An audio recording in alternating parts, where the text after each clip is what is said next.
Good afternoon, everyone. I'm Bill Kennedy, and as you all know, I'm running for Niagara Falls City Council. First and foremost, I just wanted to say thank you to everyone that voted for me. I can't even believe the response that came out of those numbers last Tuesday. It's hard to believe it's been a week already. But anyway, I would like to say congratulations to everyone that ran on any line for any office. It is not easy to put your name out there, so kudos to you for your efforts, because we're all trying to do the same thing, and that's just make Niagara Falls and Niagara County a better place to live. And we're looking for a new Niagara Falls.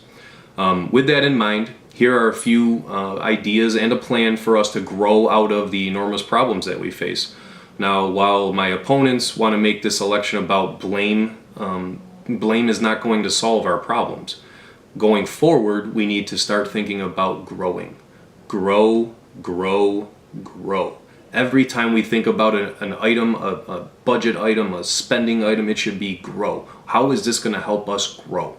So, number one, we have to stabilize our budget, plain and simple. I hope the state's dispute with the Senecas gets settled, and obviously, I hope the funds come back to be used for their intended purposes, and that is to grow the economy of our city. My job as a councilman will be to be a checks and balances system, protecting the taxpayers of Niagara Falls. Now, I will sponsor legislation for the mayor and city controller to present the council with a realistic 5-year budget plan. Essential spending versus discretionary spending. This will be critical for the new council and those involved to understand. We have to stop the wants. We have to take care of the needs. It's plain and simple. There's no two ways about it. We have to reduce costs. One way that we can reduce costs is already in play.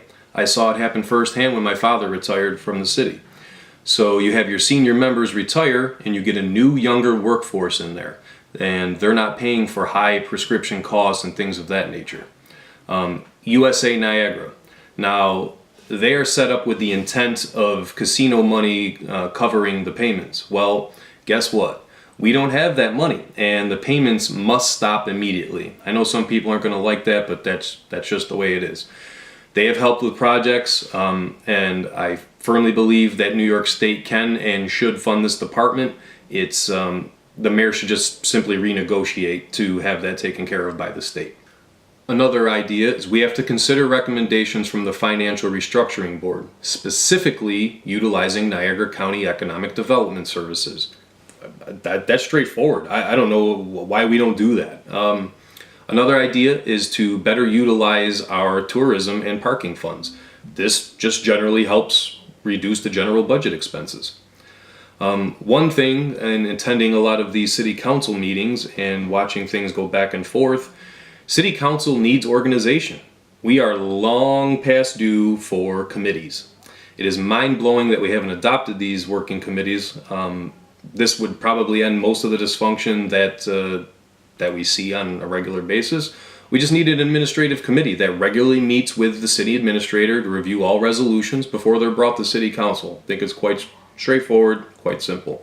You get a financial committee, and what they do is monitor the safety and the infrastructure. And you also bring in a committee for public safety and public works, and everybody works hand in hand.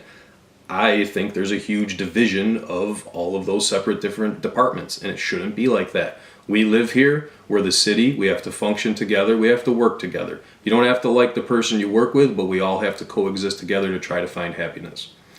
One of the other things that I've mentioned multiple times, especially going door to door, is to grow our tax base. And I've mentioned the medical corridor being one of my focal points. It's a huge opportunity for us to grow our tax base, bring in jobs. Everybody needs health care, whether you're newborn or whether you're 90.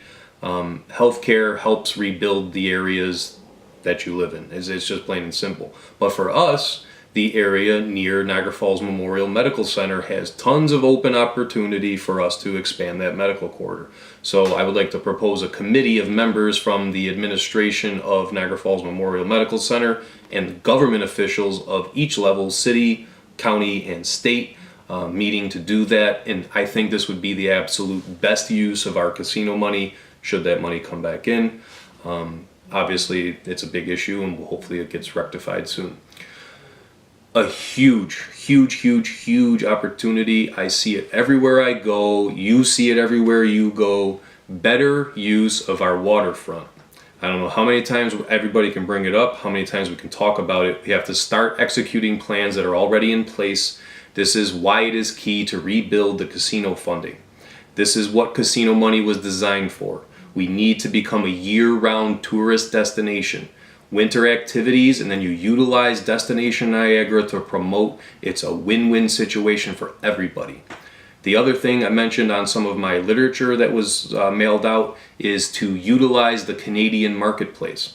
Long-term objectives, I know, but we have to start somewhere now so that we can reap the benefits in the future. I firmly believe that these ideas will lead Niagara Falls to a prosperous future, but we need our city administration to work together so that we can jointly fix everything that's wrong right now. But I hope to see you at the polls November 7th. Vote Bill Kennedy for Niagara Falls City Council. Thank you for your time. Have a wonderful day.